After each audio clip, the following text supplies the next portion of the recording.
Bonjour à tous, David Alleg. On va voir comment connecter la DJM 2000 avec Recordbox. Ça va être super simple. Il faut en premier lieu que l'on s'assure que la carte son soit bien reconnue par Windows, chose qui est faite. Je vais aller dans Préférences, soit par la petite cran ici ou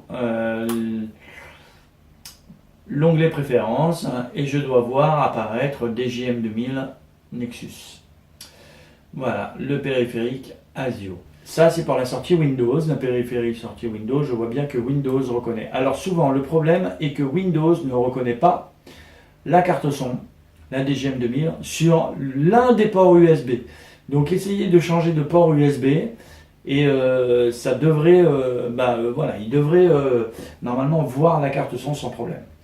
Oui, puisque la DJM 2000 est dans ce cas-là comme une carte son. Mais là, elle est comme un périphérique MIDI. Donc je vais aller dans MIDI et je vois bien la DJM 2000. Je peux voir aussi une CDJ, je peux voir une XDJ, je peux voir une DJM 900. Peu importe, on peut tout voir. Dans l'onglet AD, ici, je vais lui dire rajoute une fonction. Alors là, on est sur la partie FX, ça ne m'intéresse pas. Partie sampler non plus. Tiens, ben voilà, partie mixeur. Donc je vais lui faire AD. Par exemple, le channel fader, donc le fader en channel, je vais lui donner une touche MIDI. Je vais lui dire d'apprendre learn ici. Il va apprendre. Et sur ma DJM 2000, lorsque je vais cliquer longtemps sur le bouton MIDI, j'ai plusieurs pages. La page A pour les périphéries ou la page B pour les faders.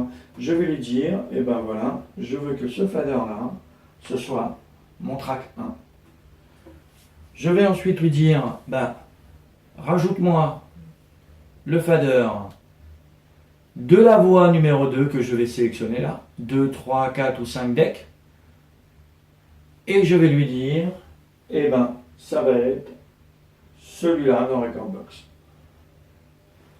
Je vais prendre les deux du milieu, par exemple, pour autre chose. Je vais lui dire maintenant, alors ainsi de suite, on peut mettre le gain, l'équaliseur, le casque, le master Q, voilà, tous les boutons que vous avez. C'est vraiment tout ce que vous retrouvez dans Recordbox, qui est découpé en petits, ici, onglets et en sous-parties. Donc là, on était dans Mixer. Je peux avoir aussi la partie sampler, je vais lui dire, rajoute-moi un sample, par exemple sample numéro 1, jusqu'à la vélocité, etc. Donc le sample numéro 1. Learn, il est toujours actif, il est toujours grisé.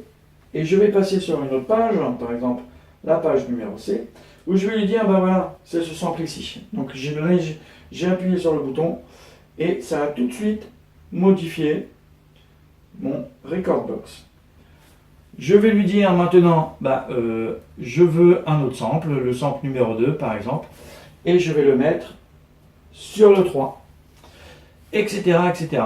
Et je peux bien sûr lui dire quel deck est concerné.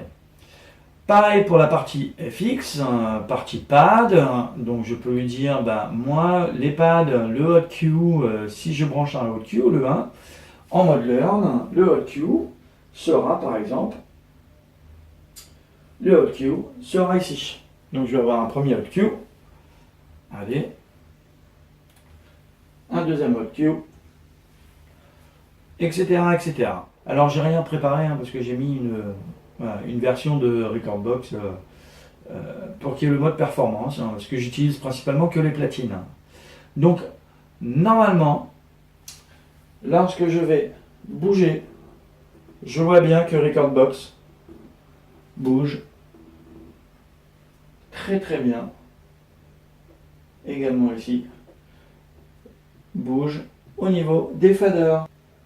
Et ça part. Alors pourquoi il n'y a pas de son? Oui, effectivement, parce qu'il faut que la carte son, je dise à Recordbox que dans ma configuration MIDI, mon track 1, mon premier track, va être en sortie sur ma DJM 2000 sur le premier canal. Hop, donc normalement sur mon premier canal, je vais me mettre ici en USB, je suis en USB. Voilà.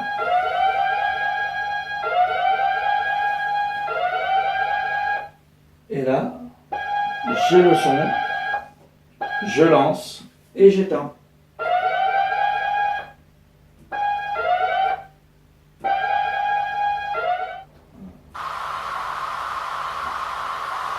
Et c'est pareil pour tous les logiciels.